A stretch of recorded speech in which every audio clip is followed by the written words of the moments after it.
Hello, for everyone who don't know me, I'm the building advisor here at Master Builders. I have overpromised and undelivered on this document, so I will be reading from it quickly, as you guys should definitely not do. Definitely don't overpromise and underdeliver when you're doing your judging. Just a quick run through. So this year we've had 58 categories. Of those 58, they've been separated into two. So you've got your individual or your company, and your project awards. So your individual or your company is where you've had a project manager, construction manager, those sorts of people that have been outstanding throughout the year that might look to enter into the awards. And they include, there'll be more documentation aspects. So there'll be referees, written referrals, documents, resumes, photographs of some of the work they've completed, but they won't be so much on-site inspections or run-throughs on those judging criteria. That's really just to get to know who that person is and make sure that they are fit to be at our top tier when we are going through the judging processes. The project-based awards are a lot of the ones where we do have the site visits. We've gone through all of the rigor and whatnot to get through to the bottom of it. So we've got on our project-based awards, we've got our residential project-based awards. So they're normally your building types, price ranges, your projects. So you display homes and renovations, bathroom renovations, kitchens. So they're all separately awarded. Hence why there's 58 awards and not 6. On top of that, there's a process that we go through, and it's usually site-based. You'll never say it's not on site, especially from my understanding. You'll never say it's not on site for those awards. So they are thoroughly gone through. Civil project awards, so you've got bridge works, hydraulic systems, your road works, your education facilities, sporting facilities, and subdivisions. There's an emphasis on technical execution and community impact on those ones. So there's a lot that goes into that, including how it's not just what it looks like as you walk through it, but how it's going to help the community when you present that to market, basically. Commercial project awards, honours outstanding commercial construction and fit out, segmented by project value. So your $2.5 million all the way up from there, including refurbishments, new builds, and projects demonstrating technical difficulty and innovation. So prime example was Kane this year, and that beautiful glass piece that we went and saw 2 days ago with the Oculus. Really high, really demanding, really difficult stuff. Really impressive.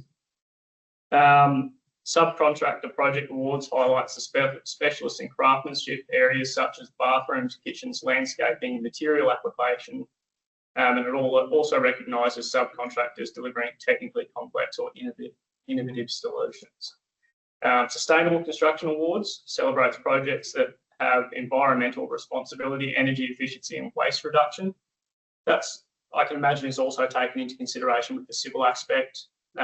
Anything where you can reduce your wastes and really make your project better, even if it looks nice, if you can significantly bring it back into a sustainable area, then that's really going to help your case too. Work health and safety awards acknowledges project systems that demonstrate best practice work health and safety. I know you're probably members, and we do help you with that in-house, so a bit of a plug there. If you don't need help with any of your work health and safety, Lisa's brilliant.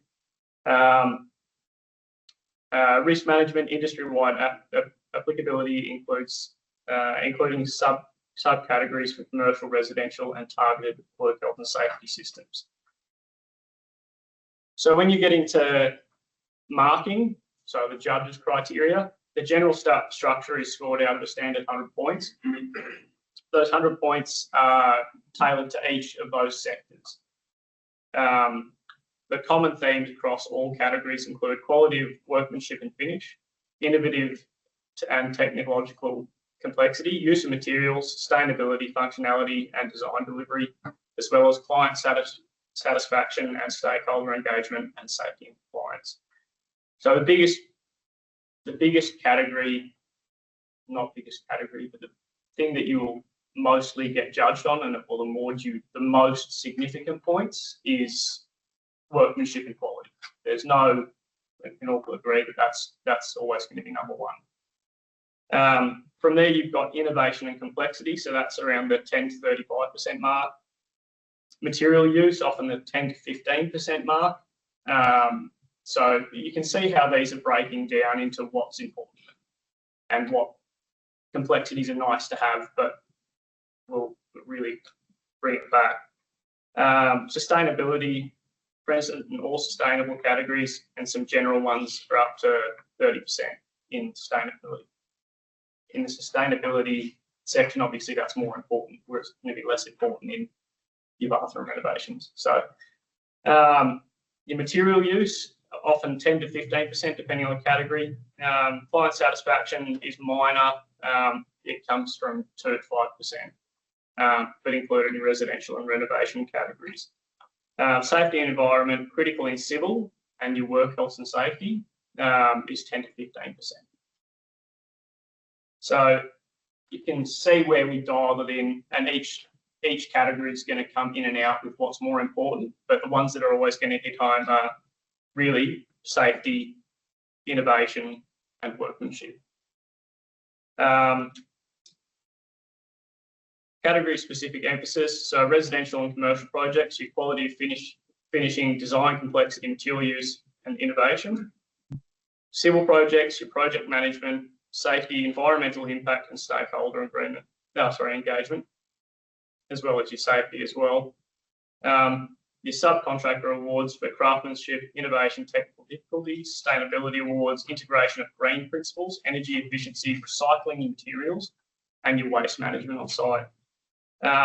Work health and safety awards are really consultation, integration, innovation, and effectiveness on safety systems. So, yeah, if you've got, I mean, if you guys are in the civil sector or commercial sector, you're going to have all of those dialed in pretty tight as it is, because otherwise you're not going to be on site or doing government projects. So they're pretty closely scrutinised as it is.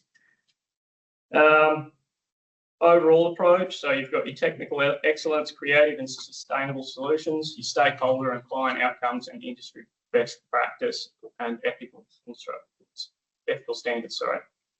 So that's what makes up the criteria of what's going to be assessed on site or in person for either the personal or company awards or for the site awards. So that gives you a bit to think about. Cheers. Thank you.